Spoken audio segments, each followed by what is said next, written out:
O, kabado 20 ka ba nang bigla kang na-logout sa Facebook, Messenger o Instagram pasado alas 9 kagabi? Si Pamela, 2 oras na stress. Di pa man din niya naaalala ang password niya. Kaya pati love life daw niya, damay. Sobrang hassle po kasi sobrang tagal po na nawala. Disappointed kasi di ko po makontak yung boyfriend ko. Si Yolanda, nahinto ang online maritesan. Siyempre, habang nakahiga, nagdutot-dot.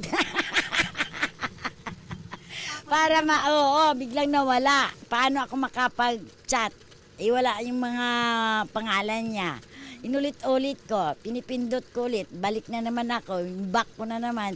Ayon sa website na Down Detector, sa buong mundo, umabot sa lagpas 100,000 ang mga ulat na may problema sa kanilang Facebook at nasa 10,000 naman sa Instagram.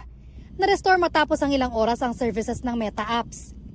Pag bigla ito nangyari, tapos may mga tao nagmo-monetize nito, especially for their business, affected talaga sila. Especially pag tumagal pa ito ng 24 hours, sometimes that's the only way to connect to other people. May impact yan sa emotionally and psychologically sa ibang tao. Hindi lang mga personal account ang apektado sa aberya ng Meta apps. Apektado maging mga empleyadong ginagamit ang Meta apps sa trabaho at transaksyon. Delay sa mga clients. Kaya yung mga workload namin sa prod ngayon is tumataas ang tumataas. Kailangan namin mag-time in, time out sa GC namin. Tapos di po ako nakapag-time, yung parang nakapag-time in sa GC namin kasi importante po sa amin. May economic loss din sa kanila yan, sigurado.